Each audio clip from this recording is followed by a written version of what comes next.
Testing 1, 2, 3, 4. Testing 1, 2, 3, 4. Test, test, test. Okay, thank you.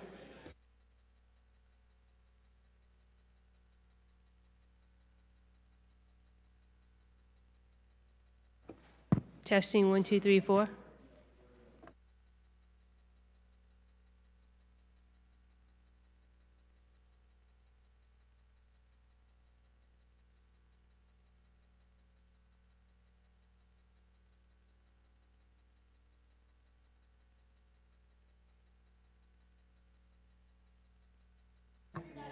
Testing 1, 2, 3, 4. Testing 1, 2, 3, 4.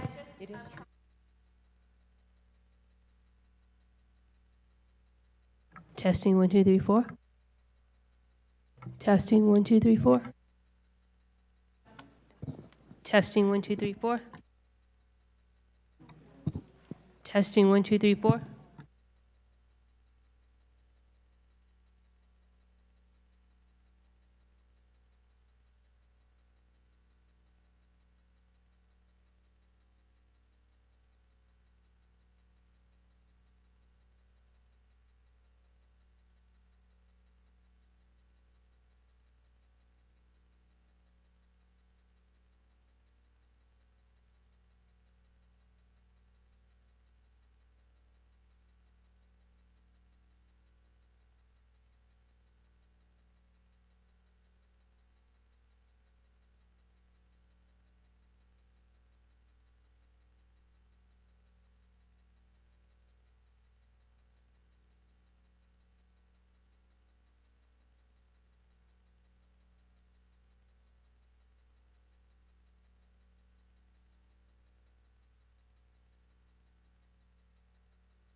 When we launched JUUL, we had a campaign that was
Good morning.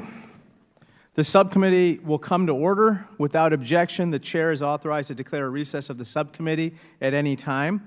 This hearing is entitled Examining JUUL's Role in the Youth Nicotine Epidemic, Part 1. I recognize myself for 5 minutes to give an opening statement.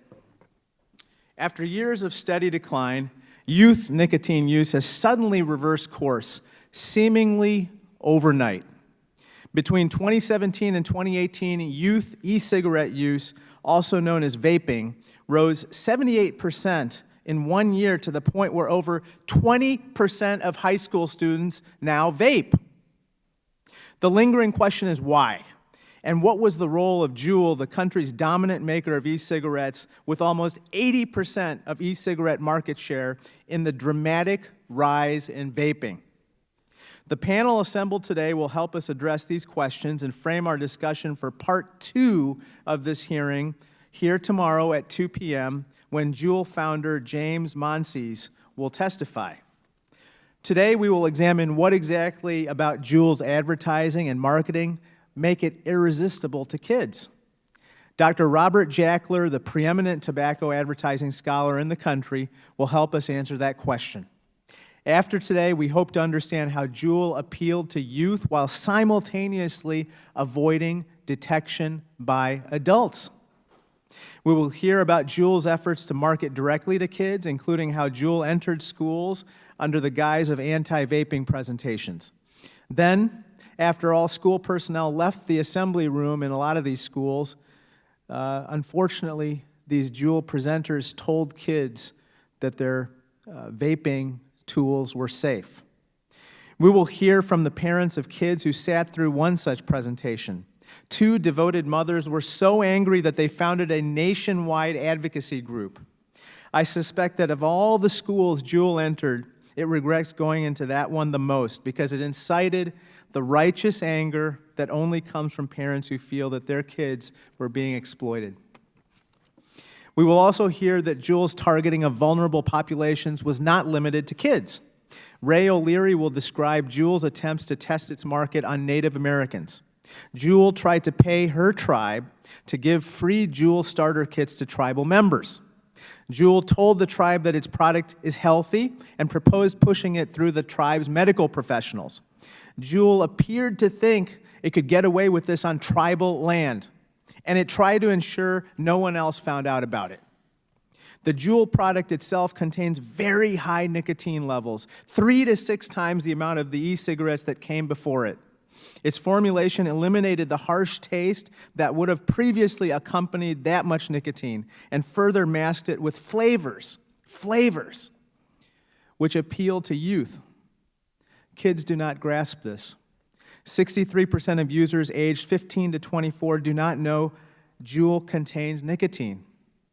They think that it only has flavorings and mistakenly believe that the product is not harmful. Dr. Winikoff will help to explain the health impact of youth JUUL use. Perhaps we can better understand what led to parents sending JUUL letters like one from June of last year stating, quote, "My daughter is highly addicted to the nicotine in JUULing. It is very sad and occurred very quickly over the past several months. She is 16 and now has addictive behaviors that she never had before JUULing, such as stealing money and other teens' JUULs. She also lies and sneaks out at night to get a nicotine fix." Perhaps we can understand why a therapist wrote to JUUL in July of last year, disheartened at how many of her teen clients came to her about JUUL addiction, talking about how, quote, desperately they need to vape, unquote. She expressed concern about kids using JUUL to, quote, self-medicate from mental health issues like anxiety and depression. We will also examine what about the JUUL device makes it so attractive to teens. It is discreet in a way that no cigarettes or prior e-cigarettes were. It puts off a limited cloud of aerosol and its smell doesn't linger. It's small. And before JUUL was a household name, parents could have looked right past it thinking it was a thumb drive.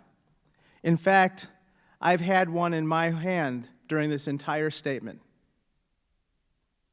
JUUL hasn't provided satisfactory answers for these open questions.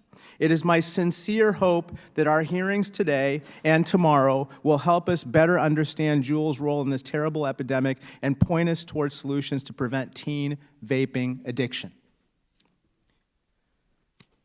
The chair now recognizes the distinguished ranking member from Texas, Mr. Cloud, for 5 minutes for an opening statement.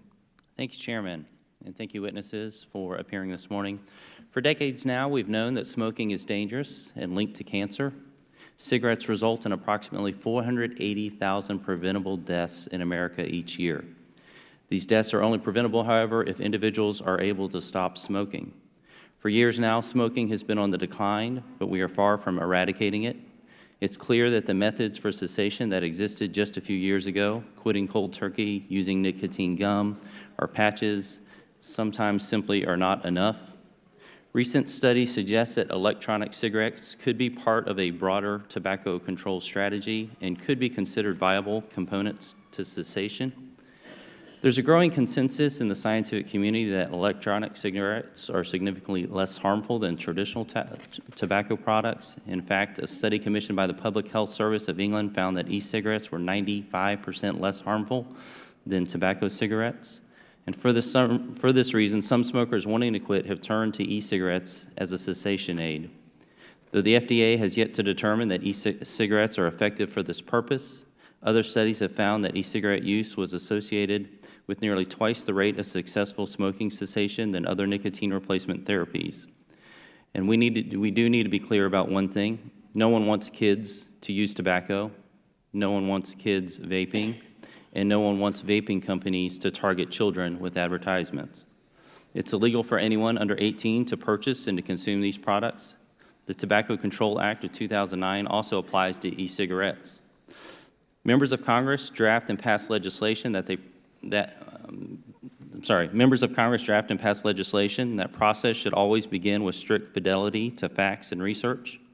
And in order to obtain these facts and hear the research, the questions I hope to have answers to today are the public health benefits, what are, if any, the public health benefits to e-cigarettes? Can electronic cigarettes be part of an overall tobacco control strategy? And if so, how do we do so in a way that ensures that kids are protected? And many more questions that I hope we'll hear answers to today. As Dr. Scott Gottlieb, I believe, said 2/3 of adult smokers have stated they want to quit. They know it's hard, and they probably tried many times to quit. We must recognize the potential for innovation to lead to less harmful products. If 2/3 of smokers in this country want to quit, which is a great thing, members of Congress could be cautious in moving forward with making transitions more difficult than it already is. Like anything else, whether it's access to marijuana or alcohol, the first line of defense is engagement by parents, schools, and local communities to educate children about the risk and ensure healthy lifestyles. I hope we have a productive discussion today. Thank you very much for being here. Thank you, Mr. Cloud. Now I'd like to turn to our witnesses. First of all, thank you all for joining us today. We very much appreciate you taking time out of your very busy schedules, and thank you to all of you in the audience for coming here on an otherwise slow fake news day. Today we are joined by Ms. Meredith Berkman, who is the co-founder of Parents Against Vaping E-Cigarettes. Also Ms. Ray O'Leary, a member of the Turtle Mountain Band of the Chippewa, and a public health analyst and researcher with Missouri Breaks Industries Research in South Dakota. Dr. Jonathan Winikoff, a member of the American Academy of Pediatrics. Dr. Robert Jackler, who is the Sewell Professor and Departmental Chair at Stanford University Medical School, and a practicing surgeon. And finally, Dr. Raymond Niora of the Department of Social and Behavioral Sciences of the College of Global Public Health at New York University. Thank you all for coming. If you would all please rise and raise your right hand, I will begin by swearing you in. Do you swear or affirm that the testimony you are about to give is the truth, the whole truth, and nothing but the truth, so help you God? Thank you. Let the record show that the witnesses has answered in the affirmative. Thank you, and please be seated. Without objection, your written statements will be made part of the record. With that, Ms. Berkman, you are now recognized for 5 minutes. And let me just quickly explain the lighting system here. You have 5 minutes, and there's a countdown on the clock. Green means you're in good shape. Unlike with stoplights, yellow means speed up, and red means stop. So with that, please begin, Ms. Berkman. Not stressful at all. Thank you very much. Good morning, Chairman Krishnamurthy and Congressman Cloud. Thank you for your words, and distinguished members of the House Oversight Committee on Economics and Consumer Policy. I'm Meredith Berkman, and I represent Parents Against Vaping E-Cigarettes. We call it PAVE, a grassroots group founded over a year ago by 3 concerned moms. We already have groups of activated parents across the country, from California to New York and places in between. We have people with us here today from Texas, from Georgia, from Virginia, New York, New Jersey, etc. My co-founders, Dina Alessi and Dorian Furman, are behind me with members of our families. Between us, we have 9 kids between the ages of 7 to 19. Along with our friend Mimi Boblik, also here, we created PAVE in response to the JUULing epidemic that, as you said, seemed to come out of nowhere. Yet, experts consider one of the most serious adolescent public health crises our country has faced for decades. Our goal today is to give voice to the 3.6 million teens who are vaping, most of them JUULing. This most recent figure from the CDC is already outdated. And as you said, between 2017 and 2018, there was a 78% rise in the use of these products by high school students and a 48% rise in use by middle school students. And experts believe that the new figures due this fall will likely be much higher because nothing has happened to have them go down. We hear from desperate parents every day who contact us seeking resources, information, and help for their JUUL-dependent, nicotine-addicted kids.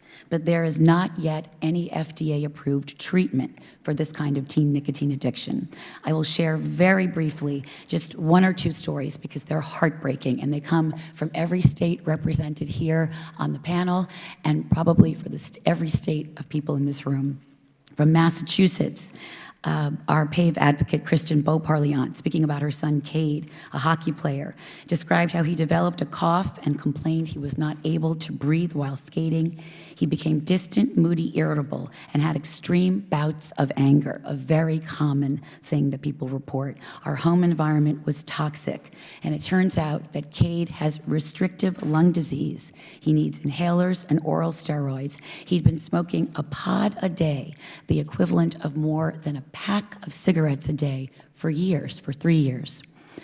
Kelly Kennard from North Carolina is here with her son, Luca, whose addiction was so severe, he spent 39 days as an inpatient at rehab in California.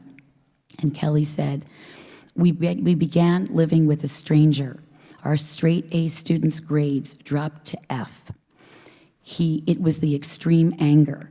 It turned out our 14-year-old had a substance abuse problem, and that substance was JUUL. And now I want to share a personal story, the story of how JUUL went after our kids and their friends by coming into their school. Without the knowledge of the school or of us concerned parents, JUUL sent a representative to talk to our kids about its product under the guise of education. On April 3rd, 2017, my then 15-year-old son Caleb, who's here, told us there had been an anti-addiction talk at school for the 9th grade. The teachers left the room, and the man named Ali gave a confusing talk about JUUL, telling them it was not for kids, but for adults. It was much safer than cigarettes. The FDA would approve it any day. When Ali was done, Caleb and his friend Philip, Dorian's son, went up to talk to him. Ali repeated that JUUL was for adults, not kids. Then he took out this sleek-looking JUUL, showed the boys how it worked, and called it the iPhone of vapes. And that's when we moms decided to fight back. We had discovered a few months before that our kids were JUULing at home right under our noses, which is also very common. It doesn't mean you're a bad parent if your kids are JUULing. It's stealth by design. We knew that nicotine was harmful to our kids' brains, and as we researched and put pieces together, we learned that JUUL's deceptive behavior seemed to be part of its marketing strategy. In California, a retired school superintendent was offering schools in his state and in Massachusetts money if they would implement the anti-JUUL curriculum that Harder was offering, a man named Bruce Harder was offering on JUUL's behalf. We came across the Stanford Medical School's tobacco prevention toolkit with an odd disclaimer that we immediately realized was a reference to JUUL taking information it shouldn't have. None of this is surprising. As I said, JUUL is stealth by design. JUUL says it no longer restocks retail orders of the flavors that research has proven are hooking the kids. Yet, just the other day, in a 1-block radius, in 2 different stores, I was able to buy these these mango pods that JUUL says are no longer on the market, but they're still online. And that's the problem. If JUUL really wants to slow the youth vaping epidemic and keep younger kids from starting, they will immediately remove all flavors from the market, including menthol and mint, one of the most popular kid flavors, and they will stop spending millions of dollars on lobbyists to oppose sensible legislation that paves parents and our many coalition partners are fighting for all over this country to restrict youth access to JUUL and other products. We hope today's hearing motivates members of Congress on both sides. We all care about kids, to hold JUUL accountable, not only for the epidemic, but for its predatory practices and for causing harm to so many kids in this country. It is not a political issue, but a moral one. And if we don't take action now, we face an entire generation of kids addicted to nicotine who are human guinea pigs for the JUUL experiment overall. Thank you. Thank you, Ms. Berkman. Now, Ms. O'Leary, you're on the clock. Good morning, committee members, and thank you for the opportunity to explain how JUUL's marketing to minority populations is relevant to this hearing. My name is Ray O'Leary, and I'm serving as a fact witness representing the Cheyenne River Sioux tribe, which I will refer to as CRST. I'm the founder of the Chunli Tobacco Coalition, which is a grassroots anti-tobacco coalition on the reservation. The Chunli Coalition opposes the use of all commercial tobacco products because of the tobacco industry's historical targeting of American Indians, which has contributed to the health disparities and death on the Cheyenne River Reservation. In January and February of 2019, 3 representatives from JUUL used the historic tactic of the tobacco industry by handing out free product to tribal decision makers and offering a switching program to the CRST Health Committee. JUUL proposed that healthcare professionals from the CRST Health Department refer smokers that are 21 years or older to their switching program. Using their referral, American Indian patients would enroll in JUUL's online portal by entering personal data and health behaviors.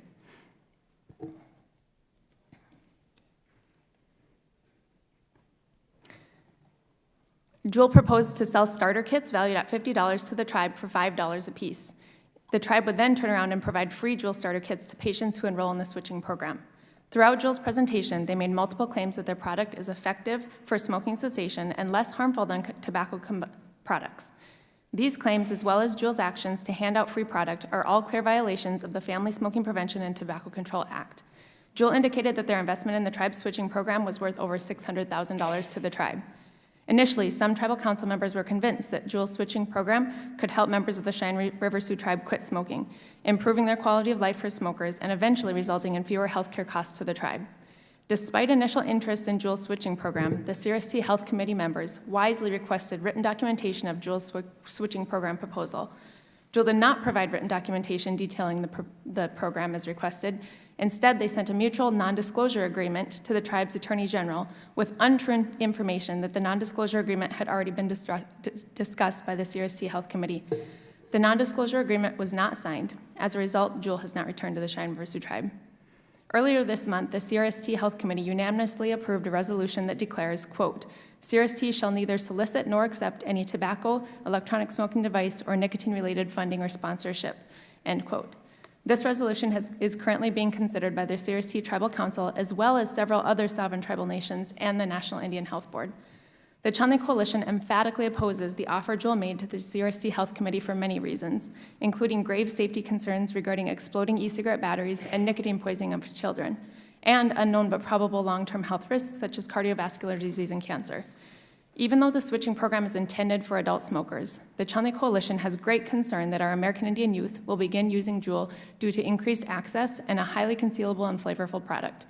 This concern is supported by the data that American Indian middle school students in South Dakota are using e-cigarettes 3 times more than their white counterparts. Another concern is that JUUL has not been proven to be safe or effective for smoking cessation. In fact, there's a growing body of evidence that e-cigarette users smoke more and quit less. It's true that some smokers have successfully quit smoking using e-cigarettes like JUUL, but it has also been found that for every 1 adult smoker who quits using an e-cigarette, 81 adolescents will initiate e-cigarette use. Clearly, JUUL and other e-cigarettes are being used for more than alternative to smokers. The CRST may have looked like an easy target for JUUL because of the FDA's inability to enforce tobacco regulations or published reports of our 51% adult smoking prevalence, coupled with our genetic propensity to addiction. Or maybe they were drawn to the CRST because of our young population base or our recent status as the poorest county in the nation. JUUL did not provide an acceptable justification for their choice to offer the switching program to sovereign tribal nations. I would challenge the members of the subcommittee to uncover why JUUL is interested in partnering with tribes and exactly how this partnership will improve lives of CRST members as JUUL claims it will. As an American Indian woman, educated in public health and knowledgeable about the tobacco disparities that exist among Indigenous populations, I'm putting my words on the record that the scenario of tobacco industry targeting American Indians and exploiting tribal sovereignty has played out for far too long. I put a great deal of thought into my decision to testify at this hearing today. In the end, it was the Lakota's 7th-generation belief that helped me reach my decision to testify. What happened on CRST and other tribes is simply too important not to be shared. It's time to take action to prevent JUUL and all tobacco companies from preying on at-risk populations. As you consider possible actions and policy following this hearing, I challenge you to learn from the Lakota people's 7th-generation belief that in every decision, leaders must consider how it will affect our descendants 7 generations into the future. Thank you. Thank you, Ms. O'Leary. Dr. Winnikoff, you have 5 minutes. Good morning, Chairman Krishnamurthy, Ranking Member Cloud, members of the subcommittee. My name is Dr. Jonathan Winnikoff. I'm a practicing pediatrician at Massachusetts General Hospital, and I have over 20 years of experience caring for children and adolescents. I'm here today representing the American Academy of Pediatrics, a professional medical organization representing over 67,000 pediatricians across the United States. JUUL use among adolescents has reached epidemic proportions, and I see the impact of this every day in my own practice. Every one of my teenage patients, and even many of my preteen patients, either uses e-cigarettes or has friends who use them. Many of my patients have wildly incorrect beliefs about e-cigarettes. They know that cigarettes are dangerous, but believe that JUUL is harmless. I have to explain that e-cigarettes do not have the same positive health benefits as the fruit flavors that they copy. Rather, e-cigarette liquid contains, in addition to nicotine, a number of toxins and carcinogens. E-cigarettes are also not good for growing lungs. They're particularly bad for children with asthma. They can cause serious lung conditions, including hypersensitivity pneumonitis. The FDA has publicly warned now about increasing reports of seizures in children who use e-cigarettes. My patients are often not aware of JUUL's massive nicotine content and that 1 JUUL pod contains as much nicotine as 20 cigarettes. They also don't understand that nicotine dependence impacts areas of the brain that control executive function, memory, and mood. Nicotine addiction can take hold in only a few days, especially in the developing adolescent brain that is particularly vulnerable to addiction. E-cigarette addiction concerns us because use of e-cigarettes can lead to combustible tobacco use. Compared to adolescents who do not use e-cigarettes, those who use e-cigarettes are 3.5 times more likely to begin smoking traditional cigarettes. Many of my patients use JUUL daily and find it impossible to stop. Nicotine withdrawal can cause headaches, insomnia, irritability, anxiety, and depression, yet doctors lack effective tools to help adolescents stop using JUUL. The only surefire way to eliminate e-cigarette use in adolescents is to stop it before it starts. Luckily, we already know what needs to be done. We need to make e-cigarettes less appealing to children. We need to make them harder for children to access. We need to make them regulated appropriately by the FDA. First and foremost, we must address JUUL's flavors. JUUL pods come in a number of sweet flavors, including mint, mango, and creme. Youth surveys show that e-cigarette flavors are one of the primary reasons teens try e-cigarettes, yet flavors also help mask the harsh taste of nicotine, making repeated use more likely and increasing addiction. JUUL has chosen to keep mint and menthol flavored pods available for sale everywhere. It is completely false to suggest that mint is not attractive to children. From candy canes to toothpaste, children are introduced to mint from a young age. In tobacco products, menthol's anesthetic properties cool the throat and make it easier for children to inhale the poison. When JUUL removed some of its other flavors from stores, I saw the majority of my JUUL-using patients switch to mint. Nevertheless, children are still gaining access to other flavored JUUL pods, even though they are now sold online. If the products are available for sale somewhere, children will get their hands on them. We must eliminate child-friendly flavors from all tobacco products. We urge Congress to pass legislation immediately to prohibit flavors, including mint and menthol, from tobacco products. Mr. Chairman, members of the subcommittee, JUUL is a fatally flawed product. A recent study showed that 15 to 17-year-olds are 16 times more likely to report JUUL use than 25 to 34-year-olds, even though JUUL claims its products are only intended for adults. When so much of the product ends up in the hands of children, it's time we declare it a failed product. The American Academy of Pediatrics believes that JUUL is a public health threat that must be removed from the market as soon as possible. JUUL and products like it are eroding the progress we've made in reducing teen tobacco use. Teenagers today are using e-cigarettes when many of them would otherwise never have used a tobacco product. JUUL must be held to account for the epidemic it has created, and Congress and the administration must take action to end it. Thank you. Thank you, Dr. Winikoff. Dr. Jackler, you have 5 minutes.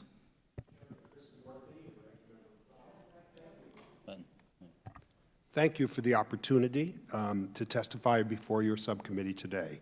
Almost all smoking begins during adolescence. It's part of teen rebellion, typically commencing between the ages of 12 and 19. It would indeed be a very rare 40-year-old who woke up and said, "Hey, I think I'll start smoking today." And once a teen becomes hooked on nicotine, it's exceedingly difficult to quit. Many are stuck with a lifelong addiction. Now, from the beginning, JUUL professed a noble mission of improving the lives of 1 billion smokers. Instead, they have spurred an epidemic of nicotine addiction amongst youth. So how did JUUL stray so far from its stated mission?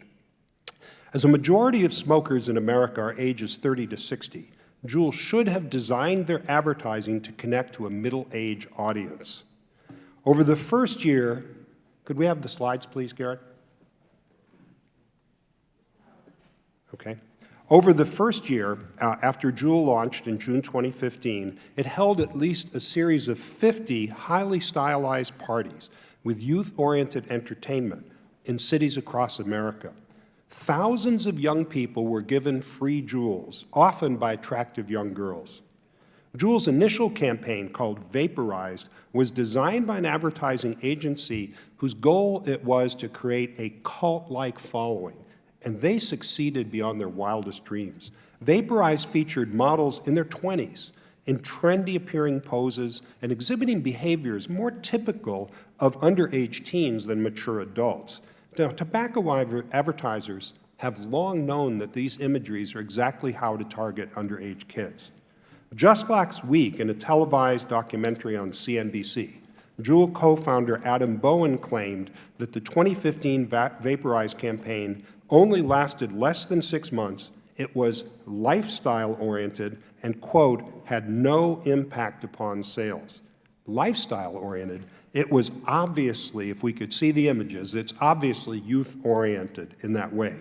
Now, contradicting Mr. Bowen, JUUL's co-founder, James Monsees, a mere 7 months after JUUL launched, bragged, "Now we're actually the fastest growing e-cigarette company in the world." So today they say their early advertising, which was patently youth-oriented, made no difference. But in fact, at the time, they were bragging they were the most rapid in the, growing in the world. This is either revisionist history or intentional deception. I'll let you be the judge. From its inception, JUUL mostly advertised on social media, especially Instagram, which skews heavily towards youth. JUUL paid influencers who are social media stars with a large number of online followers to praise JUUL. JUUL multiplied its reach by the use of hashtags, which became online gathering places for teenagers. Under intense regulatory pressure, JUUL halted its own social media postings in November 2018. However, this was a hollow gesture. It didn't matter much, and the reason was that viral peer-to-peer promotion amongst teens assured a massive visibility of their products on an ongoing basis. For example, after JUUL quit its own postings last November, community posts in hashtag JUUL by kids surged, tripled. Now there's 540,000 posts and millions of views of that youthful material. JUUL leadership claims we were completely surprised by the youth usage of the product. Co-founder James Monsies brags, "We are the most educated company, the most diligent, the most well-researched." They are indeed a data-driven company. They know their market, to whom their products are distributed, and the identity of their customers. The New York Times interviewed a former JUUL manager who disclosed that JUUL knew that their products were becoming popular amongst underage users within the first few months on the market. So JUUL professes to be a technology which disrupts big tobacco. Like many tech startups, as the money starts rolling in, JUUL made many compromises to their grand vision. What should have become an off-ramp for adult smokers instead has become a heavily traveled on-ramp to nicotine addiction amongst teens, many of whom graduate to traditional combustible cigarettes. From a policy point of view, the best way to eliminate adult smoking is to keep teens from starting in the first place.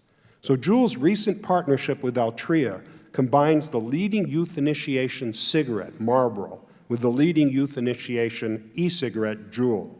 That their agreement specifies joint JUUL-Marlboro marketing is of great concern. So JUUL has been unmasked for its hypocrisy. Rather than obsoleting big tobacco, JUUL is very much part of it. It is as though they lit the kindling, stood by making no effort to contain the resulting fire, even stoked it, and when the fire department came, expressed shock and dismay about the resulting major conflagration while loudly protesting that their actions had absolutely nothing to do with it. Thank you. Thank you, Dr. Jackler. Dr. Naora, you are on the clock. Thank you. Mr. Chairman and members of the committee, thank you for holding this important hearing on a topic of great concern to the nation's public health. And I'm privileged to appear before you this morning to testify about the challenges we face regarding youth use of e-cigarettes and other tobacco products. My name is Dr. Ray Naora. I'm a clinical psychologist, professor of social and behavioral sciences and epidemiology at the College of Global Public Health at New York University, and I've spent my entire professional career engaged in research on understanding and treating tobacco dependence and finding and testing ways to help smokers quit smoking. As a public health and tobacco use scientist, I too share concerns about youth tobacco use, including vaping. For the record, I believe no youth should be using any tobacco or nicotine-containing product, or any drug for that matter. We should do all we can to discourage youth use by providing appropriate education and counseling and by making it difficult to purchase such products. I also believe that companies that manufacture and sell vaping products should do all they can to make sure that products are marketed only to adult smokers. And I take some comfort in the fact that marketing strategies and health claims will eventually be subject to the U.S. Food and Drug Administration review and approval. During the fall of 2018, the FDA and the U.S. Centers for Disease Control and Prevention expressed acute concern about youth vaping when they looked at data from national surveys. And this prompted Dr. Scott Gottlieb, who was the FDA commissioner at the time, to declare that youth vaping is an epidemic. This concern was reinforced by data coming from the National Youth Tobacco Survey in 2018. When the data were eventually released to the public, we looked at it ourselves, and we can indeed confirm that past 30-day vaping had increased from the prior year. And while an increase in use is of concern, our analysis showed that most adolescent vaping was occasional and that most regular use was concentrated in adolescents who had already been smokers. And I think this is an important point. Yes, we need to be concerned about vaping, but we also need to be concerned about use of other tobacco products. And we also looked at youth who had never used tobacco products, and thankfully, vaping rates were quite low. Again, this is not to minimize the importance of concern about youth vaping. Cigarette smoking remains a major concern here in the United States of America. And I'd like to also emphasize another point, which is that e-cigarettes have the potential to help adult smokers stop smoking. And we've seen evidence accumulating showing that adult smokers who use e-cigarettes can quit smoking regular cigarettes. Studies have come out, for example, in the New England Journal of Medicine, indicating the same. Just last week, a survey reported that smokers who switched to e-cigarettes and used them every day were significantly more likely to quit smoking compared to those who did not use e-cigarettes. And these results are important because we know that despite their effectiveness, smokers don't often use quitting methods such as nicotine replacement therapy or other medications. So as they stand now, e-cigarettes are a consumer product that is proving to be very popular with smokers and helping them to actually quit smoking cigarettes. Quitting smoking is the #1 health priority for cigarette smokers, and we need to use all the tools available to help reduce this burden, which prematurely claims the lives of over 500,000 Americans every year. So currently about 38 million adults in the U.S. smoke cigarettes, and clearly this is and ought to be a huge public health priority. And I'd like to close by saying I think that this set of issues, both youth tobacco, nicotine use, and adult smoking, have been portrayed as at odds with one another, and they really should not be. And that we in the public health community and Congress ought to find ways where we can do both. I think we're smart enough to figure out how, but I don't think we have all the answers yet. Thank you very much. Thank you, Dr. Nyora. I now recognize myself for 5 minutes of questioning. First of all, Mrs. Berkman and Mrs. Furman, after you discovered that a presenter representing JUUL gave a closed assembly at your children's school, you researched the issue and formed an advocacy group to inform parents around the country about the dangers of adolescent e-cigarette use. Thank you for your continued advocacy. As a parent of 3 young children myself, including a teenager, I was shocked to hear JUUL had access to children without the presence of teachers or administrators and without parental permission. JUUL continues to partner with youth organizations across the country, so it's important to understand what outreach looks like on their part. Mrs. Berkman and Mrs. Furman, I'd like to ask a couple questions of your sons, if that's okay. Yes.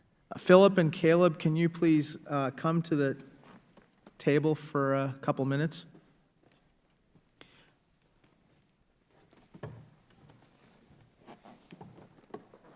I'd like to first address Caleb. Caleb, what grades were you and Philip in the year of the JUUL presentation? 9th grade. Can you just speak directly into the microphone? 9th grade. Thank you. What were students told about the presentation before it began? We were told that we were having a mental health / addiction seminar that we have 3 times a year, and the teachers are told to leave the room, so it's a safe space for kids to talk. Did most of your classmates believe JUUL was safe prior to the presentation? I think many kids were already JUULing and had their doubts to if it was safe, but I think a lot of kids still thought it was possibly dangerous. Did the presenter ever mention his connection to JUUL, and were your teachers in the room when he spoke? He did mention his connection to JUUL, and my teachers were not in the room when he spoke. Did the presenter ever say that JUUL was safe? Yes. Did the presenter call JUUL, quote-unquote, totally safe more than once? Yes. What impact did those, quote-unquote, totally safe comments have on your classmates, some of whom may have already started vaping? For my classmates who were already vaping, it was a sigh of relief because now they were able to vape without any concern. Were there kids who had never been JUULing that were more likely to try after hearing it was, quote-unquote, totally safe? I can't say for sure, but I believe that after this meeting, kids were more inclined to vape because now they thought it was just a flavor device that didn't have any harmful substances in it. You and Philip approached the presenter when the assembly concluded. What motivated you to even approach him in the first place? I believe the presenter was sending mixed messages by saying JUUL is totally safe and following up every totally safe statement with, but we don't want you as customers. And I saw a mixed message being sent, and I believe that the presenter was playing on the rebellious side of teens, where when teens are told not to do something, they are more likely to do it. Philip, let me ask you a couple questions. What was your experience speaking to the presenter? So we went up and talked to him, and Caleb asked a question about what can you do if your friend is addicted to nicotine. Philip, were you addicted to JUUL at the time of this presentation? I was. And when Caleb asked the presenter what he should do if he had a friend that was addicted to nicotine, was Caleb referring to you? He was. How did the presenter answer Caleb's question of how he could help his nicotine-addicted friend, namely you? Since Caleb was not specific on what kind of nicotine he was addicted to, whether it was an e-cigarette or cigarettes, the speaker thought that he was talking about cigarettes, and he said that he should mention JUUL to his friend, and because that's a safer alternative than smoking cigarettes, and it would be better for the kid to use. So let me get this straight. He wanted you to switch from a combustible cigarette to JUUL. Yeah. How did the presenter demonstrate the product to you? He didn't use it, but he did take it out and show it to us. Okay, this is very disturbing behavior, to say the least. A person connected to JUUL pulled out a JUUL device to demonstrate its safety to teenagers and then lied about the product being, quote-unquote, totally safe.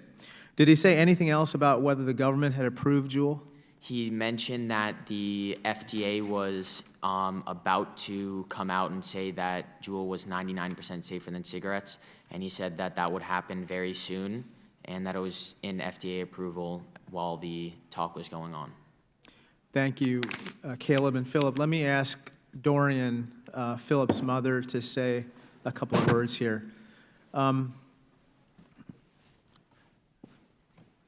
Dorian, thank you for coming today. Thank you.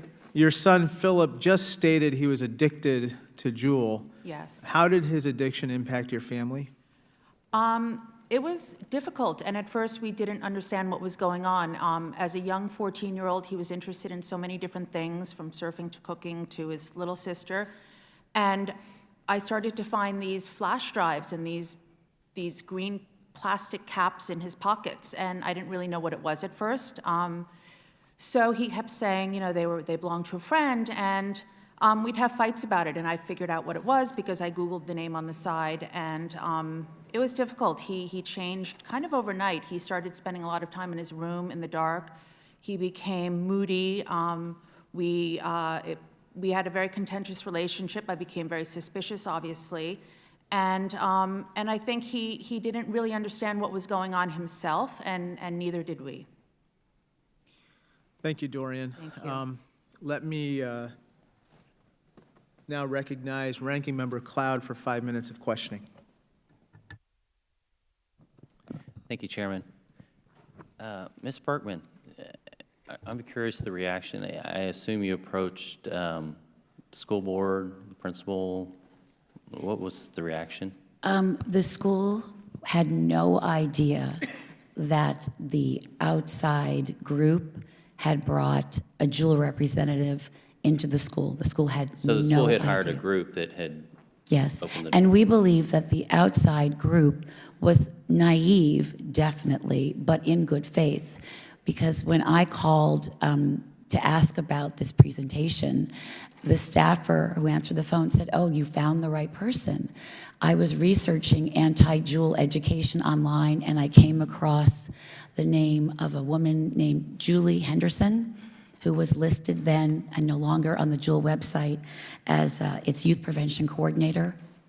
And then she called, and this woman, Ms. Henderson, said, "I have the perfect person," and sent Ally. Okay, thank you. Dr. Naira, did I pronounce that right? Yes. Okay. Could you explain the difference from a health perspective, I guess, between a traditional cigarette and an e-cigarette? Is there one? Yeah, there are many differences. Traditional cigarettes, consist of a preparation of tobacco leaves, which when burned create, smoke and contains roughly 7,000 different chemicals, most of which are not good for the human body. E-cigarettes contain far fewer ingredients in addition to nicotine, usually something like propylene glycol, glycerol, which are commonly found ingredients, for example, in foodstuffs, and some flavorings. And this, in general, just the difference in terms of the number of compounds in e-cigarettes versus e-cigarettes makes the e-cigarettes in general safer, although they probably can vary from product to product. A lot of the safety of e-cigarettes depends on temperature control. So, for example, if products have adequate temperature control, they tend to be, less toxic. Okay, I guess we've known cigarettes for a while cause cancer. And talking about prevention, I remember in 3rd grade seeing a lungs sitting in a jar of somebody who'd passed away from cigarette use. But I guess what I'm trying to get down to is what are the health effects of the combustible side of it, and what is the health effects of the nicotine side? Well, yeah, and that's actually an important point to raise. So, if we look at nicotine in and of itself, it's not risk-free, but it's probably a lot less toxic compared to the other chemicals that come out of cigarette smoke. It's not risky. So, for example, nicotine probably does not cause cancer. It may have some small effects on existing cardiovascular disease and so forth. It can, the brain might have to adapt to, having a drug on board. These are neuroadaptations, which are true for any drug. But the nicotine itself is not the culprit when it comes to things like cancers, at least as far as we know. Okay, we seem to have a kind of a competing set of facts here. We have data that shows that teen e-cigarette use has gone up a lot, and then Dr. Niera, you mentioned that a lot of that's, I guess, transitional, or is it not? Is it new use? Is it? I guess if Dr. Jackler and Dr. Niera, if you can kind of clarify that a little bit for us to have better understanding of what's new use, what's transitional use. Well, yeah, that's an important question that I don't think we have a good handle on yet, because a lot of the surveys that we look at are what are called cross-sectional, meaning it's a dipstick or it's a slice in time.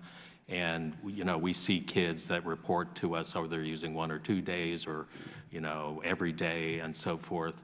And what we need are studies that track kids over time to actually see whether the ones who are starting out 1 or 2 days go on to use more. And But, you know, once again, we don't know what the real implications are of these different patterns of use. And I, want to emphasize, share the concern that, kids shouldn't be trying these products and they shouldn't be using them, certainly shouldn't be using them on a frequent basis. Yeah. The CDC data show a huge use, over 2 million American high school students and many hundreds of thousands of middle school students. A fraction of them, of course, experiment, and others become regular user. I just want to touch, as a physician, on the healthfulness of vaping. If you start smoking today, it's 20, 30, 40 years before you get emphysema or lung cancer. Nobody knows what it does to the human lung to breathe in and out aerosolized propylene glycol and glycerin over and over. It's an experiment, frankly. We will find out years from now the results. The flavorant industry knows that the compounds that we put into our food that are safe in your intestinal tract, when you breathe them in, so for example, the classic example is butter popcorn, microwave butter popcorn. The diacetyl compounds in the industrial setting cause severe restrictive lung disease on the part of the industrial workers. We're taking a wide variety. The e-cigarette industry has taken flavorant chemicals, thousands of different ones, cotton candy and cookie flavors, mix them with propylene glycol, and then they're exposed over and over into the lungs. We just don't know yet the long-term results. There's no doubt in my mind that vaping is safer than conventional smoking, but that doesn't mean that it's safe. Thank you, Mr. Cloud. I now recognize Congresswoman Tlaib for 5 minutes of questioning. Congresswoman? Thank you so much, Mr. Chairman. I want to thank all of the witnesses for being here. And Ms. Berkman, as a mother, I can sense your frustration. I just want you to know, being here just a short 7 months and kind of hearing, I don't call it, some people call it rhetoric to kind of discredit a lot of the things that we're pushing forward. I just want you to know you have the truth on your side. And just be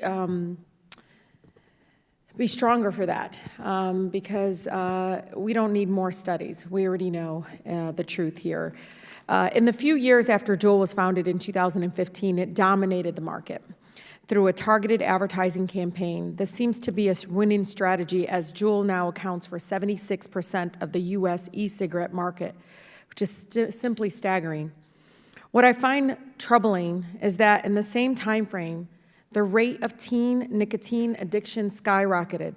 The CDC found 75% increase in e-cigarette use among high school students from 2017 to 2018. So it's no coincidence to me that teens who use e-cigarettes almost exclusively refer to the activity as JUULing. So Professor Jackler, you have studied JUUL's marketing practices since the company started in 2015. Based on your expertise, should JUUL have been aware its marketing campaign would appeal to youth and teens? Absolutely. Huge teenage fads don't happen by accident. The Beatles and Beanie Babies were products of very clever promotional activities, and so is JUUL. Now, JUUL engaged ad agencies, which are professionals, and ad agencies understand very well the difference between marketing to baby boomers, like newspapers, radio, broadcast TV, and Gen Zers who sit all day long on their phones looking at social media. Now, ad agencies follow the instructions of their clients. They don't work independently. The company knew very well when it chose to use Instagram who the heaviest users of Instagram were. It's the underage youth, by and large. And the insider report from the New York Times validates it. So I don't think there's any question that JUUL knew that its actions were perpetuating the youth epidemic that happened within JUUL. You are a professor at Stanford, the same university that the founders of JUUL attended as students. Have you ever met James Monsey or Adam Bowen? Yes. I met James Monsey's and my research team. We went up to JUUL last summer in August. He was quite interesting. He thanked us for the database that we have of 50,000 traditional tobacco ads online. He said they were very helpful as they designed JUUL's advertising. And this struck us so much that as the 7 of us left the 2-hour meeting, was the very first thing we talked about, how surprising it was that he indicated that JUUL was grounded in traditional advertising. And in fact, we know very well, having studied tobacco advertising, that JUUL's marketing faithfully recapitulates the methods used by the tobacco industry to target young people. And that includes brands such as Marlboro, which they closely emulated, American Spirit, Newport. There are direct derivatives in JUUL advertising in those. So JUUL's mission statement asserts that it aims to, quote, improve the lives of the world's 1 billion adult smokers. Do JUUL's marketing practices, which you have studied for years, align with that stated mission? Well, not for its first 3.5 years. On the fourth year, at that point, when already the youth fad was raging, their ads became more calibrated to an adult audience, and the channels that they used did as well. They have now switch campaigns depicting middle-aged and older adults. It's in printed newspaper and on television, and no longer they're promoting on social media. Now, this only happened long after there was a youth epidemic, and it was because of the unwanted and intense attention by regulators. And also, interestingly, as Mr. Monsees pointed out when we visited with him, they were concerned about their investors, particularly national companies like Fidelity, who was an early investor, who certainly didn't want to be associated with products that were widely seen as No, addictive. it always leads to profits. So last November, JUUL deleted its Instagram and Facebook, as you kind of accounted to, but the explosion of their marketing had already had an impact on youth. How do we continue to see initial marketing campaigns influence on kids on social media today? Yeah, so JUUL taking off its own marketing didn't stop all of the JUUL branded hashtags, and there are dozens of them. Hashtag JUUL alone, in the first 3 years and 5 months, June 2015 to November 2018, there were about 250,000 posts, mostly by young people, on hashtag JUUL. Since last November to now, it doubled to over 500,000. And Professor, yeah, and I really do appreciate that. But before, Chairman, it is important to note what astounded me the most is they deleted Facebook, Instagram, but JUUL's Twitter followers, half of them are under the age of 18. Yeah, and if I might say, just because you delete them doesn't mean it never happened. Yep, no, thank you so much. Thank you, Congresswoman.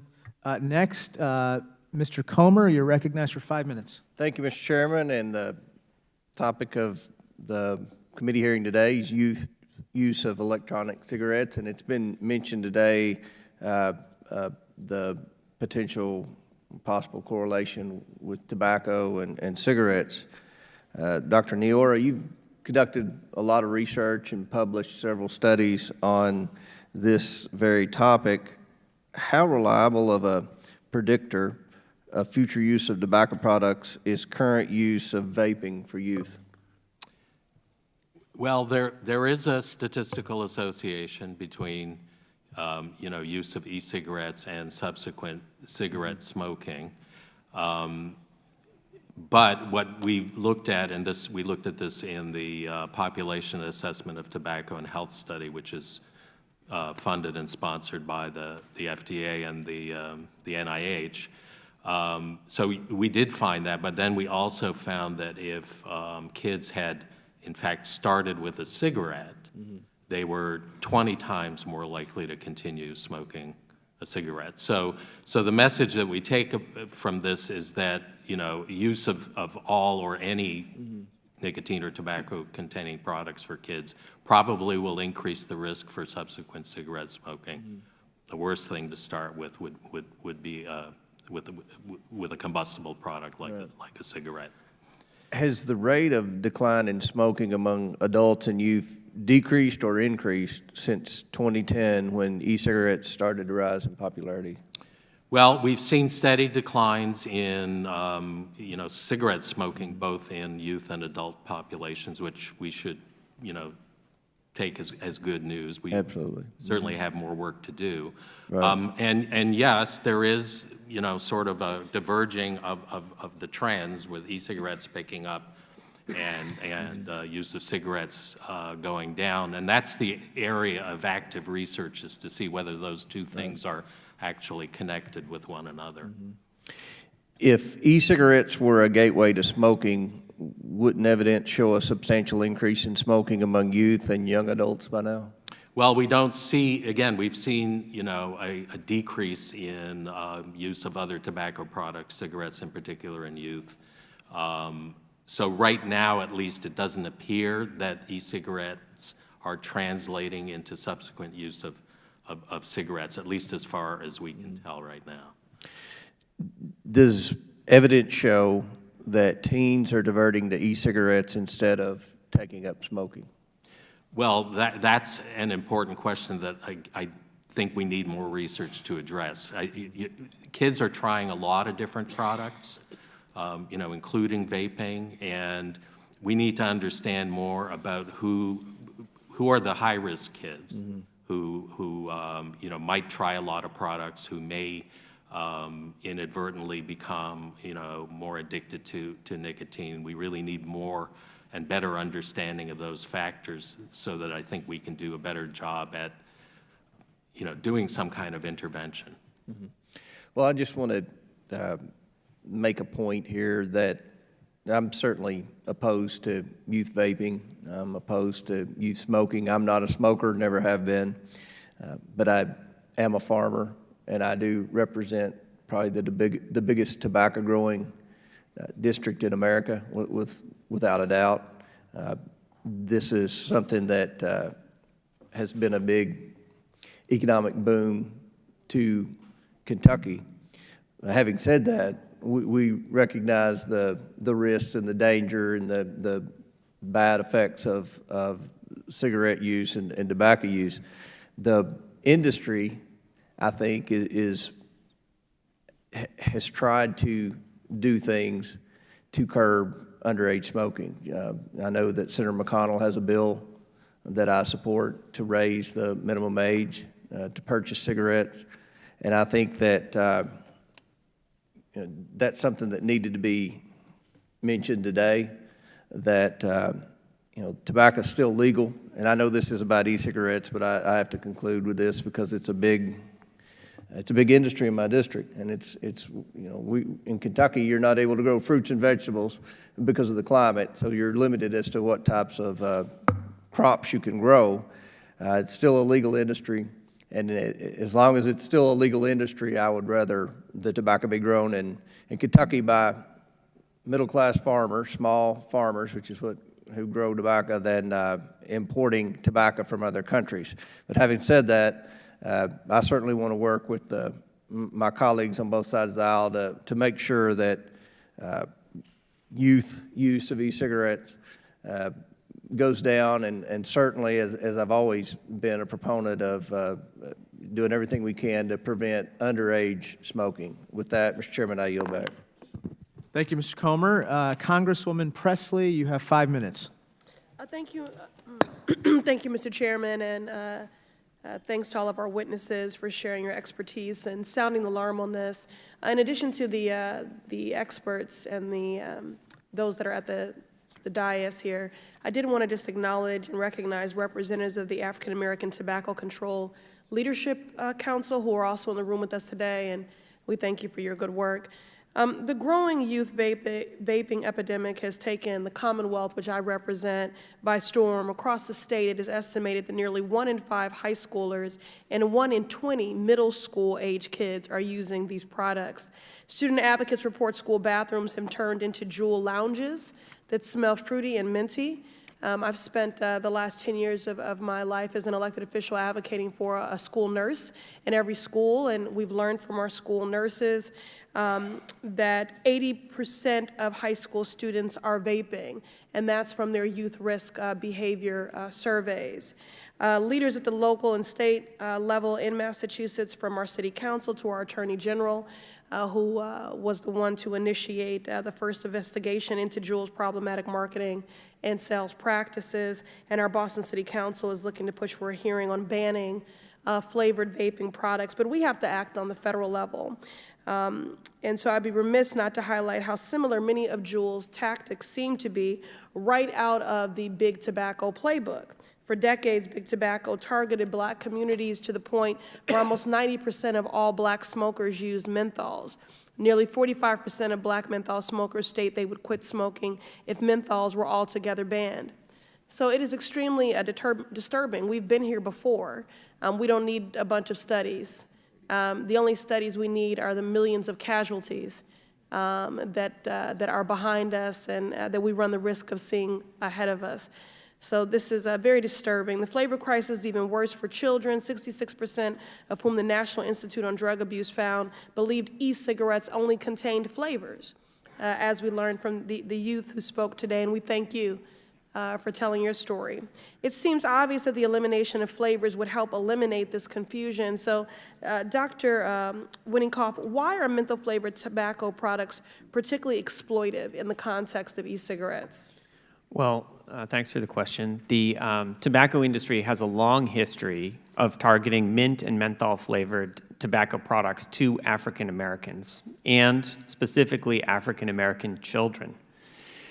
A recent study in the American Journal of Preventive Medicine, however, showed that the majority of Americans believe that mint and menthol should be banned as a flavor in tobacco products. Now, interestingly, and contrary to what the tobacco industry and the tobacco product industry claims, if you just look at the opinions of blacks and African Americans, an even greater majority believed it should be banned. So I think no one's fooling anybody here. Agreed. And aside from potentially preying upon the black community, JUUL's marketing playbook, as we learned from Ms. O'Leary, has targeted children and Native populations. Ms. Berkman, you were so disturbed by JUUL's practices that you created an organization to spread awareness of JUUL's dangers to families across the country. You know that expression, hell hath no fury like a woman. They need to make up one about moms, okay? Right. Because that's next level. And so, you know, we thank you for your fierceness and your advocacy. What have parents told you about how JUUL's marketing influenced their children's use of the product? Well, I wish we'd had those slides because I hope everyone will get to see them. When you see the sexy young influencers that were giving this product away, when you see how similar the old tobacco ads, they're almost identical. So JUUL knew what it was doing. And what we tell parents is, you know, you're not a bad parent because unfortunately, as you have said, everyone is doing it. And the scary thing is, in this case, it's true. It's stealth by design. And as you said, we are very upset. These are kids who would otherwise not have been initiated into tobacco use. We're talking about kids, known harm to kids versus potential benefit for adults. I hope there is potential benefit for adults in general, but known harm to kids who can't make those decisions for themselves because they're being deceived through the use of social media. That's a problem. I want to pick up on the deception and how that affects adults. Ms. O'Leary, did JUUL make any claims to the Cheyenne River Sioux tribe about its product helping people quit smoking? Did they claim that these products were healthy? Yes, you can see in slide 21 from the my attachment that it states, quote, have smokers that can't quit. JUUL has created a program where you can help them switch with minimal cost to you. So using words like quit, switch, cessation is implied, and that was the impression of the tribal council members who were on the other end of this presentation. I think that the other claim that was made was the harm reduction. In slide 6 of their presentation, they state elimination of combustible cigarettes is crucial to reduce risk of harm. And on slide 12, vaping is a fraction of the risk of smoking, at least 95% less harmful. But I want to point out that in that study that found that this was done with not JUUL, but other e-cigarettes that had much less nicotine content. I can't tell the clock. Do I still have time here? Am I at time or do I still have time? Okay, all right. Thank you, Mr. Chairman. Hopefully I'll get us Thank you, somewhere here. Congresswoman. Congresswoman Miller, you have 5 minutes.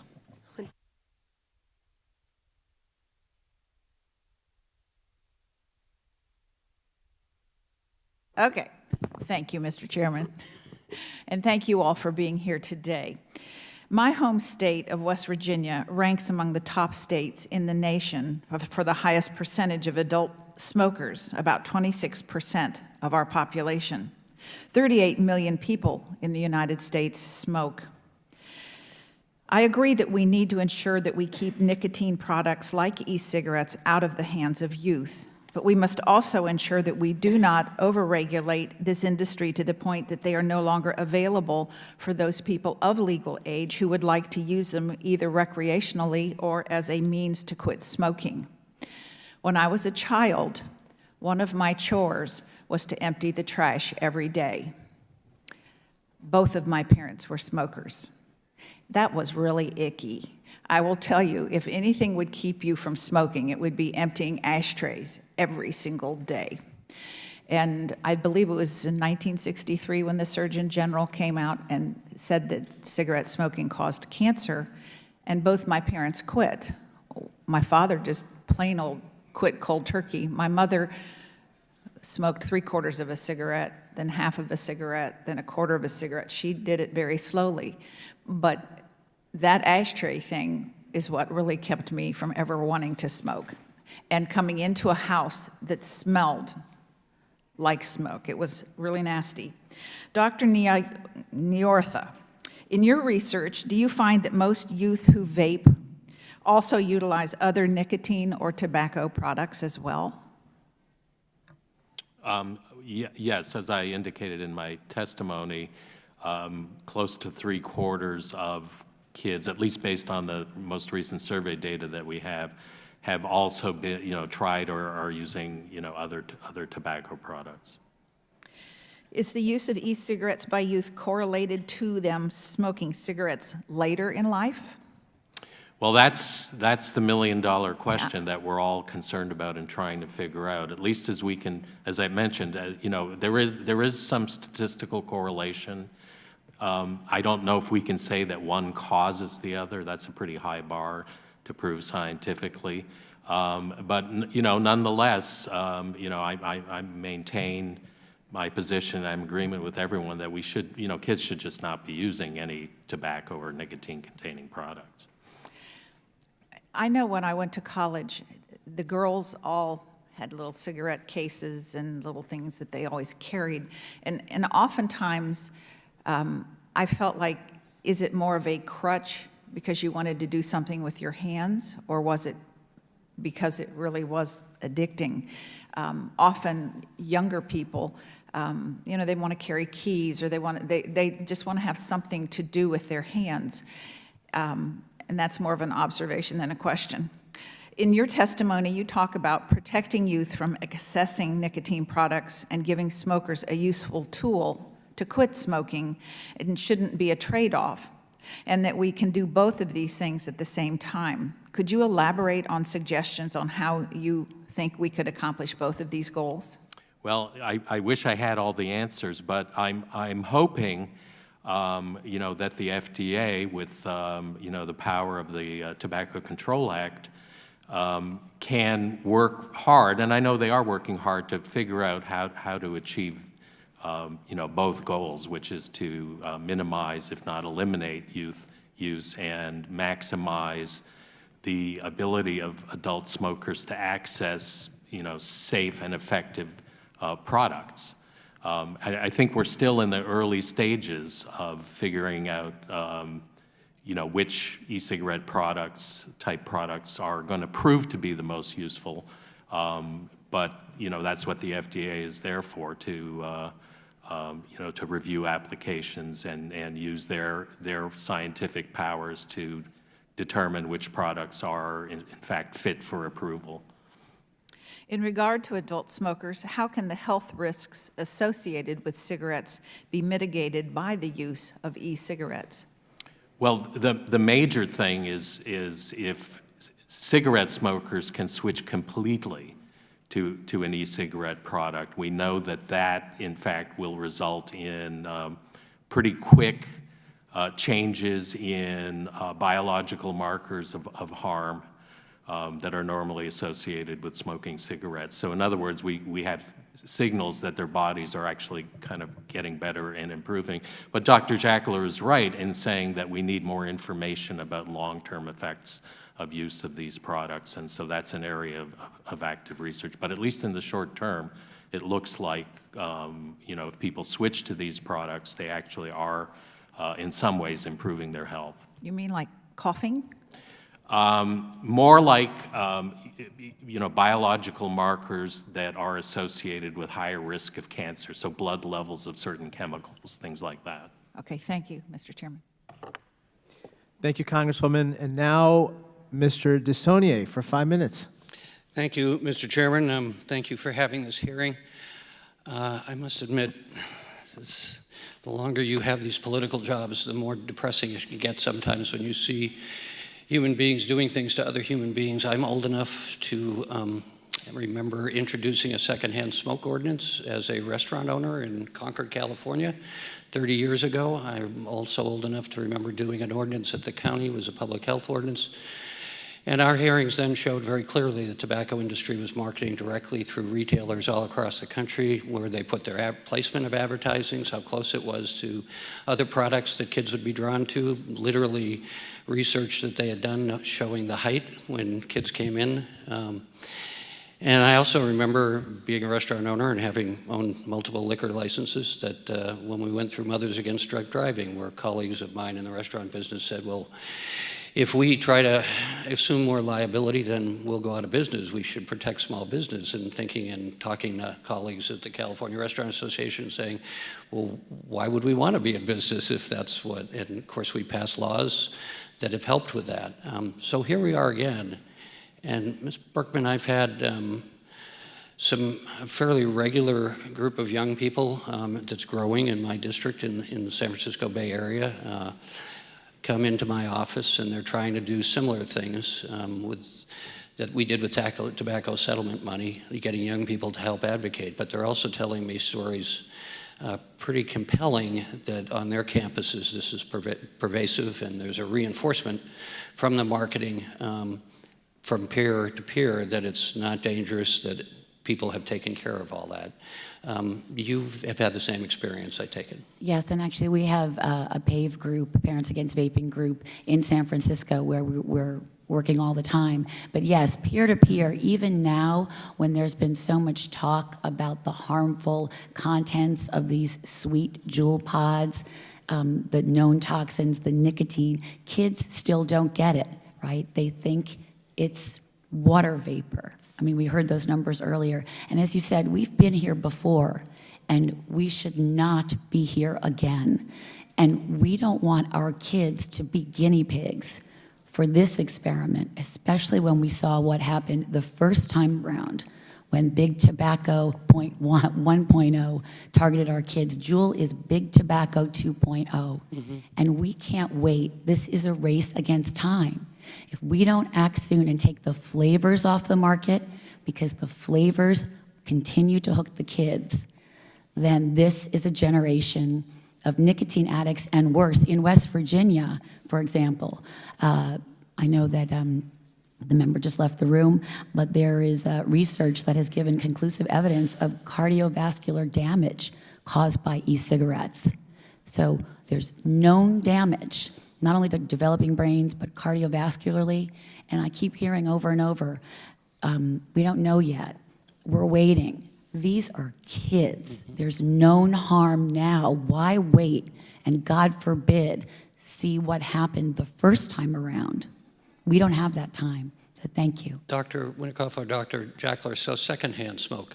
It strikes me, and this is where we were effective with tobacco, and I'd particularly say in Northern California, where it started in California, as a public health issue to employees. Having been in the restaurant business in the 70s, I'm dating myself, you couldn't wear your clothing a second day because of the stench of tobacco, someone who's never been a smoker. Why should it take long for us to look at the measurement and the content of what's in these products and measure it against what we already know about secondhand smoke? Pediatricians worry a lot about this, and in the family context, we have some smokers which have gotten the message and smoke outside. But for parents, they'll be vaping right next to their child. Those ultrafine particles are getting into their children's lungs. And in fact, when they vape indoors, the entire surface of that home becomes coated in an ultrafine particulate of nicotine and other chemicals. Now, kids interact with their environment in a very intense way. They exhibit mouthing behavior, They breathe from close down to the floor, and they may only weigh 1/10 as much as adults. So they end up eating house dust and getting in a level of toxic aerosol that's probably 20 times higher than what a non-smoking adult in that household would get, and that's concerning for us. Doctor, you have anything to add just quickly? Well, just the place of use regulations around smoking and vaping need to parallel. Otherwise, what happens is that smokers will use them in the workplace, in recreational places, in automobiles with their kids and things, and that's not a good thing. So those local policies are very important to parallel. Ms. O'Leary, can you talk a little bit about how the industry has targeted Native Americans and the tribal community? I think there's been historical tactics by the tobacco industry to target many groups that are at risk, including American Indians, as well as others that have been stated already. But I think the main thing is, getting product to the reservation. I think that tobacco industry feels a little bit invisible on the reservation. We have no compliance checks that happen on the reservation by FDA because it's a sovereign nation. So there's great concern about what JUUL coming to the reservation and trying to hide behind non-disclosure agreements could result in. I've heard that there's multiple other tribes that have been approached by JUUL, but I've really struggled to find anybody that's willing to speak with me about it, and it's likely because that there's been NDAs signed by these tribes. So I think that it's ruthless, the attempts that are going on to embed these at-risk populations. Thank you so much, and thank you to all the panelists. I yield back, Mr. Chairman. Thank you, Congressman Grothman. You have 5 minutes. Okay, I don't know a lot of people use e-cigarettes. You sure don't see them around like you used to see cigarettes around when I was a child. Good grief, when I was in high school, they had a smoker's lounge in the high school. But at least the one person I know well who vapes credits this with stopping smoking cigarettes. And I wonder, do you feel this is an effective way? I mean, if that's true, we're saving lots of lives, aren't we? Could you respond to the idea that this is an effective way to stop smoking? There is certainly potential, and that electronic cigarettes, particularly those that are high nicotine, that when the user breathes them in has a similar spike in nicotine that the... Well, people must know by now. Does it work or not work? Is this an effective way to stop smoking? We actually don't know scientifically very well. There are certainly anecdotes, as in your friend. Some adults will dual use smoke and vaping and keep their nicotine levels high, even in places they can't smoke. So it can be a deterrent to adults. Certainly it is probably better than patches and gums, but still marginal. And I would just add that we've not seen strong evidence that flavored e-cigarettes are necessary for adults to stop smoking.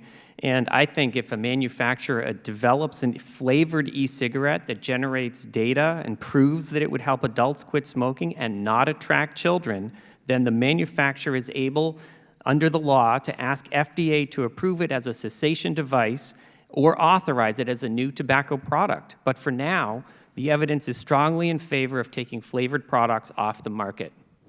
Doctor, you wanted to speak.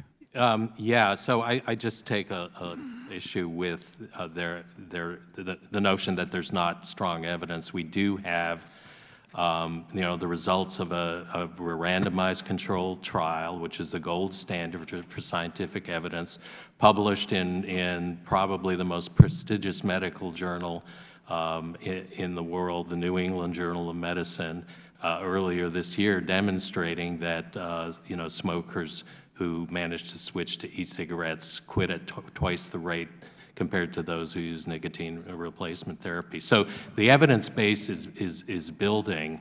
I don't think we can any longer say that we don't have evidence that these products can help smokers quit. Well, America, at least we're told, is supposed to be a free country. Why do you think, what is the reason for these other people then to not want to allow people to use e-cigarettes if there is some strong evidence out there that it's a way to stop smoking? What is their motivation, do you know? Well, I don't know. I think a lot of this has to do with, you know, these are relatively new products. There are a lot of unknowns, and I understand the tendency to want to rely on, you know, proven methods such as, you know, medications and nicotine replacement therapy. But this is now a consumer product that's kind of taken things by storm, and we're seeing signals that are positive. So from my point of view, if this is a type of product that actually is consumer friendly and is more apt to be used by smokers compared to some of these other products, then we ought to look for ways to leverage that opportunity to help smokers switch. Okay, I have one general thing. You know, they give us all this data, and I'm not sure whether this is right or not. I guess in 2018, the FDA claimed that 20% of high school students vaped in the last 30 days, but I know how the world works. If your buddy's got a vape, maybe you vape. It also says here that only 6% used it more than 20 days per month, and only 4% describe themselves as daily users. So, you know, it seems like one of those things that the kids have one, they pass it around, but really we're under 4%. Does anybody think those numbers are wrong? That's exactly how tobacco use starts. Tobacco products begin as an intermittent use, and they graduate to daily use. So there's nothing surprising about that data. In fact, the gold standard for assessing adolescent current tobacco use is past 30-day use. So there's nothing unusual about that data. Congressman, if I may, Yeah. I'm a mother of 4 children, 4 teens, and I can tell you that this is rampant. Nobody, we are trolled and harassed and threatened all the time by the pro-vaping community. We're not prohibitionists. We want the flavors that are hooking the kids off the market. I'm going to run out of time, so I'm just going to ask you. So you're saying that when I have this FDA data that less than 4% of the kids vape every day, you think that FDA data is wrong? I'm telling you that kids underreport, they don't admit it, and that in some of those early studies, unless you ask someone if they're JUULing, if you ask them if they're vaping, they will say no, because kids do not associate vaping and JUULing. It is like Kleenex or Band-Aids, and there have been articles written about this and studies written about this. I know because my son and I have commented on those stories. Kids think they're JUULing. They don't think they're vaping. They don't think they're using e-cigarettes. They just know that they're JUULing. That's the truth. Thank you. I also ask you, would you say that nicotine addiction is something that goes away after a couple days, or is it just a fad? Well, I don't know. So I don't have an opinion. Well, thank you. We have 2 final lines of questioning, 3 minutes each. This is going to be a little bit of a lightning round here. Congresswoman Tlaib, you have 3 minutes. But it was getting so good, Mr. Chairman. Ms. O'Leary, thank you so much for being here, and I want to give you majority of the time because I read on February 1st, JUUL came before your health committee of your tribe, and they was proposing the product and so forth. But one of the things I would love for you to talk about is, the statement that they said is that quote, the letter said from JUUL, or promote JUUL, or the tribe said it was promote JUUL as a healthy way for patients to quit smoking. JUUL wanted the tribe's health department to provide the JUUL starter kits for free of charge to tribal members trying to quit smoking as part of our smoking cessation program. And so if you can talk a little bit about that and who were in the room, and I know some people had to sign some sort of right to be able to come forward and disclose. And Mr. Chairman, as Ms. O'Leary starts, I think for the record, JUUL, from a number of folks up here, has misled the American people, has lied, has used our broken system to honestly target and then manipulate and say that it's not going to cost certain things. And we can continue to say, we're going to study. But I can tell you, when I go into kids, because I say, well, they always ask me what I do for a living. I tell them, you know, I make laws and things, and they're still looking at me. I said, you know, when I was a kid, when I went to a restaurant, they'd say, okay, how many people in your party? The second question they'll ask is, do you want smoking or non-smoking section? And all the kids look at me, these second and third graders. They're like, what are you talking about? I said, yeah, they used to smoke in restaurants. No way. Oh, they used to smoke on airplanes. In hospitals. Ew. You know, and it's like these kids are like, though, that's crazy, but they used to gaslight us to believe that secondhand smoking wasn't killing us. And I'm not going to sit here and allow this committee to be used by anybody, even from the other side, to say that e-cigarettes, vaping, JUUL is not killing our people. They are. It's leading to health harms, leading to addictions that are going to hurt people. So with that, I'm so sorry, Ms. O'Leary. You can have the rest of my time. I really do want to put it in the record what they did in your tribe. I share your passion. Thank you for your comments. So what happened was when they came, it was in front of initially the tribal council, and that's when they handed out free product to our decision makers, free product. And we have council members now who are regular users of JUUL. When it initiated that at that meeting, they were then rerouted back to the correct process, which is through the committee level of the tribal government system. So they went to the health committee, and at that meeting, that's when they made those claims of less harm and smoking cessation. And I'll reiterate that that's not allowed. They cannot claim smoking cessation or less harm at this point. I also want to say that, you know, there's been a lot of questions about that it might be effective for smokers, but there's also data that suggests that for every one person who's able to quit using JUUL, 81 kids will start. So the rate at which the smokers are finding this product helpful, it's incredible the amount of uptake that we're seeing in our youth. And I think that the tobacco industry in general, as well as JUUL specifically, targeting at-risk populations like American Indians and African Americans and youth, it's again, I say, ruthless. There's no end in sight for these companies unless there's some regulations that take place by Congress. And Mr. Chairman, I hate calling it regulations because they've hijacked that word. It's called accountability. Thank you. Thank you, Congresswoman. And our final 3-minute line of questioning, Mr. Cloud. Well, with that buildup, I just had 3 questions. We'll try to get through them in 3 minutes. Wanted to clear up the data. I guess teen vaping use is up. We talked about that. Overall teen cigarette use is down. No. No? In the latest year, actually, for the first year in My the question last was, where's few, it overall increases. tobacco use, I guess? Teen use is increasing, actually, in the last year, according to national data from the CDC. Because there's different sets of data. Does everybody agree with that? It may be a flat line, but it's not increasing. The data show that it's increasing, but we can show Overall you the data. tobacco We'll use. submit it. Overall tobacco use? I'd be interested to see the study, Mr. Niara. You had... It's in my written testimony. Right, okay. Yes, I looked through that. Why the increase? Why the decline, I guess? If we can... Well, I think that what we would have seen had JUUL not been around, had e-cigarettes not been around, I think we would have seen a very steep decrease in adolescent tobacco use. And unfortunately, what we've seen is a flat line, as Dr. Nyora mentions, a slight uptick in the past year.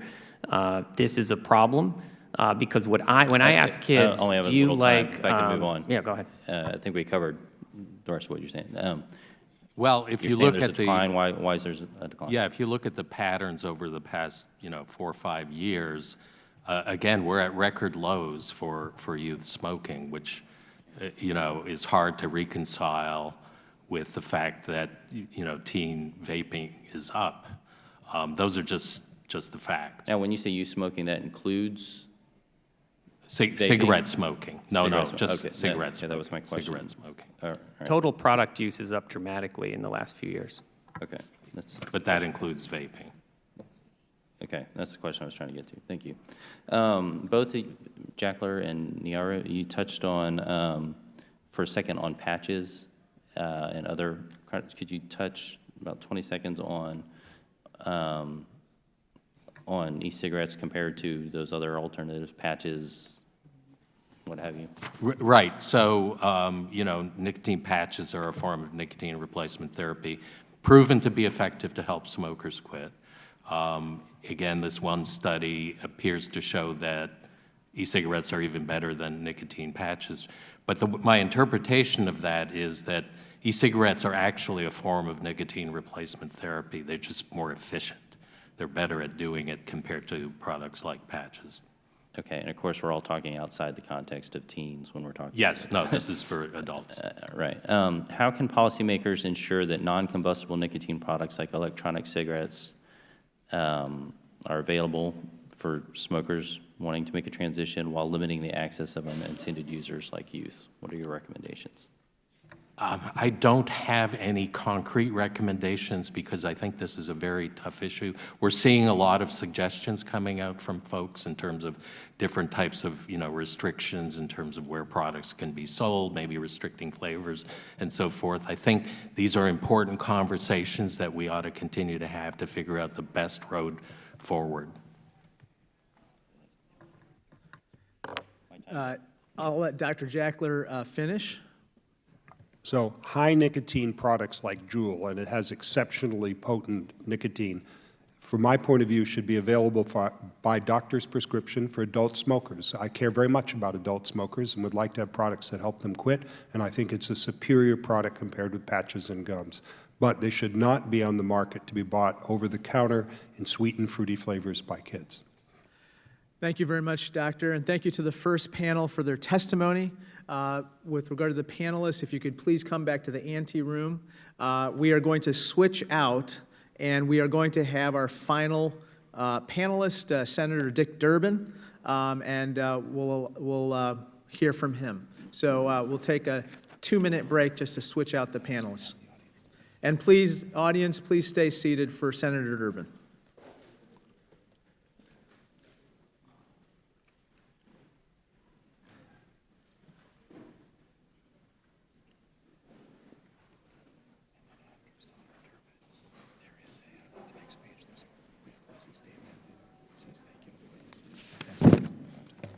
Okay, somebody bring him up.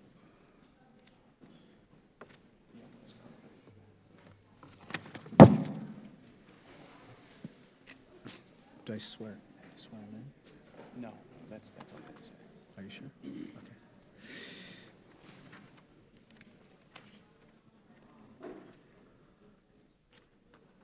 Well, welcome Senator Dick Durbin to the Committee on Oversight and Reform, a subcommittee on economic and consumer policy. My favorite senior senator from my home state of Illinois. Senator Dick Durbin needs no introduction on the issue of his valiant advocacy efforts to combat smoking among youth and also to combat smoking in general. He is the author of the ban on smoking on flights in America, which came into being in 1990, 29 years ago, when he was a member of this House. And at that time, powerful interests in the tobacco industry fought his efforts to put this law into place. But now we know the tremendous positive impact of that law. And we have Senator Durbin to thank. But he's also been an outstanding advocate on the issue of fighting e-cigarettes for youth. And so we welcome him to our committee. Without objection, sir, your written statement will be made part of the record. And with that, Senator Durbin, you are now recognized for your statement. Thank you, Chairman Krishnamurthy and Ranking Member Cloud, for holding this important hearing. It's good to be back in the People's House, representatives, and also to be at a hearing flanked by the Campaign for Tobacco-Free Kids. It seems like old times. But I know today you are taking a close look at the role of JUUL and the FDA and how we've reached this point where we're facing, literally, in the words of the FDA, a vaping epidemic. You know the numbers. In the last year alone, 80% increase in high school students vaping, 50% increase in middle school students using e-cigarettes. Today, because of devices like JUUL and the accompanying kid-friendly flavors, 4 million children nationwide are vaping. JUUL and other e-cigarette companies like to claim that their products are only meant for adults looking to quit cigarettes. But a look at the facts quickly dispels that notion. Here's the starting point. There is no clinical trial proving that JUUL devices help adults quit smoking cigarettes. None. Despite all the marketing claims and all the paid testimonials, there is no credible medical evidence of JUUL's most fundamental marketing claim. None. Further, more than 20% of children under the age of 18 are using e-cigarettes, compared with less than 3% of adults. JUUL knows exactly where the money can be found, and it's not from adults looking to quit smoking, it's kids. Today's youth vaping epidemic is a new version of an old battle that I'm personally familiar with. I won't go into the details, but on Friday, November the 13th, 1959, 1 week before my 15th birthday, I stood at my father's hospital bedside as he died from lung cancer. 2 packs of Camels a day. He was 53 years old. When I came to Congress, I decided to make tobacco my issue. We had some success, as you noted. In 1987, in my 3rd term in the House, 2nd term on the Appropriations Committee, I successfully passed an appropriations amendment banning smoking on 80% of airline flights in the United States. It was a major miracle. No one expected this young congressman from Illinois, with the opposition of both Republican and Democratic leadership, to pass this measure on the floor. What they failed to understand is the House of Representatives is the largest frequent flyer club in America, and they were sick and tired of secondhand smoke on airplanes and voted with me. The bill was signed into law by President Ronald Reagan, despite big tobacco fighting all the way. They called my ban, quote, an intrusion on individual rights. You may hear echoes of that in this room today. It was just the first step. I didn't realize that eliminating this inconvenience was a tipping point, but it was. It turned out that a lot of people thought, well, if secondhand smoke is dangerous on a plane, why isn't it dangerous in a movie theater, in a restaurant, in a bowling alley? We also went on directly after Big Tobacco's efforts to addict children, which is why we made cigarettes more expensive with taxes. That is the single greatest deterrent to children turning to cigarettes. We dumped Joe Camel and the Marlboro Man as part of a national lawsuit. We prohibited kid-friendly flavors in cigarettes like strawberry and grape. And since these historic changes, the percentage of youth smokers declined from 28% in the year 2000 to less than 8% today. However, anyone who believed that the multi-billion-dollar tobacco industry would go quietly ignored the power of their greed, and that's why we're here today. Losing their precious market share, Big Tobacco put their researchers and marketers to work. First, they needed a new product that didn't carry the moral taint of cancer-causing tobacco. Even better, if it looked like a USB flash drive, it could easily slip into a kid's laptop. They needed a campaign that included an unproven positive health claim, such as JUUL's current Make the Switch slogan. They relied on a multi-billion-dollar, $12.8 billion investment from an old standby, Altria, formerly known as Philip Morris. They needed a special strategy focused on kids because they knew that children, for a variety of reasons, the most susceptible new users of products. It worked with cigarettes. It was going to work again with JUUL and vaping. How did they lure the kids? I've got a bag full of them here.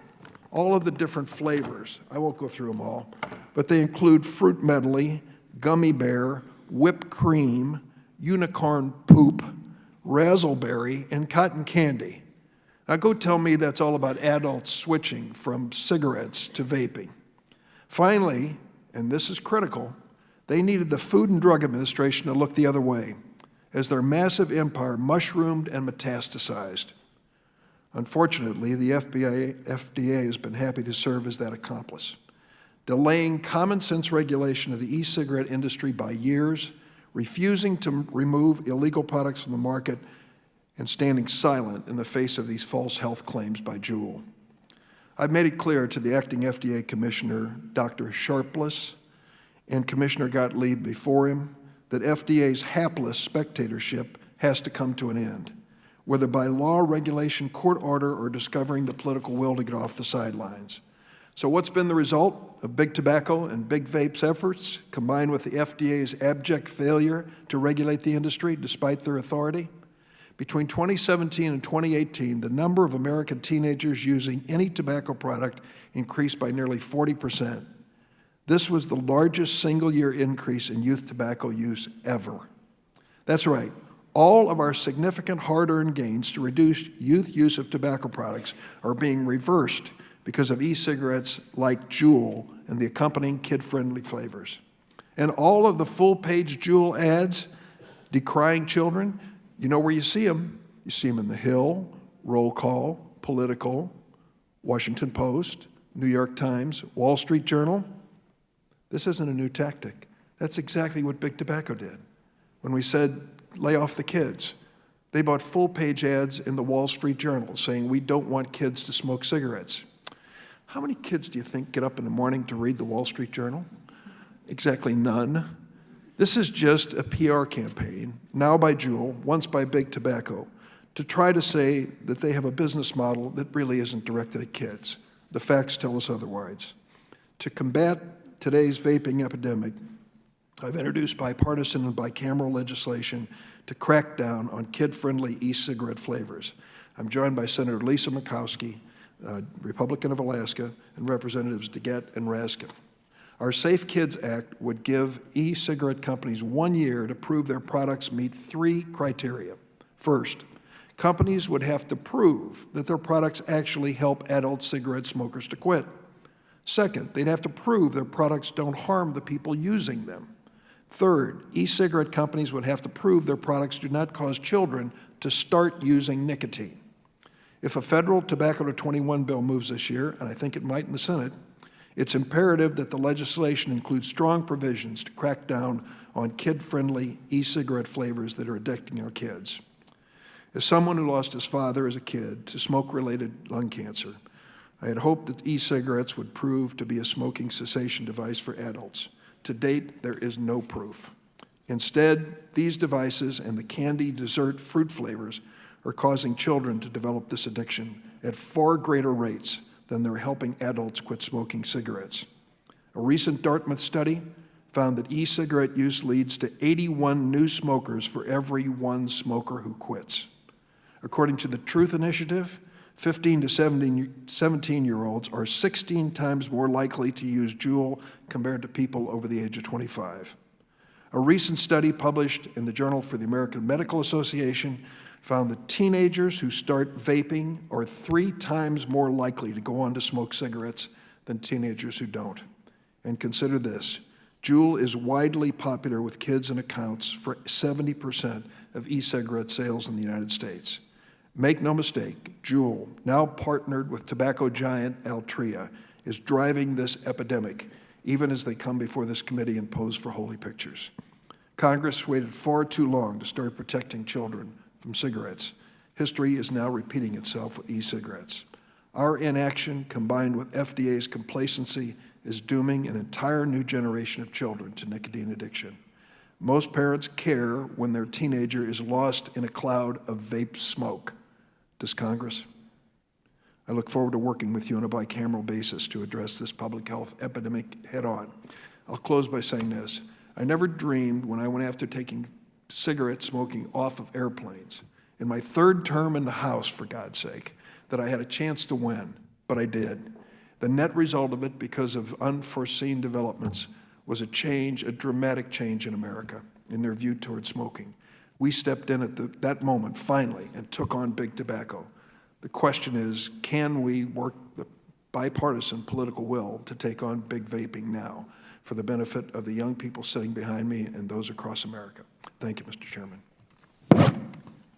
Thank you very much, Senator Durbin, for that eloquent statement, and thank you for your efforts, your lifelong efforts to combat nicotine use. I want to thank all the panelists. I want to thank the entire audience for taking time out of your busy schedules to be here. Part 2 of this very, very important hearing is tomorrow, when we have the founder of JUUL before us at 2 p.m. in this very same room. I ask unanimous consent to insert the following items into the official record of the hearing. The statements from Dr. Bonnie Halpern-Felscher of Stanford University, a statement from Dr. Brian Primack, a letter from Kamal Mazar, President of Teens Against Vaping, and a letter from Dr. Francis Leslie of the University of California, Irvine. Hearing no objection, so ordered, we are adjourned.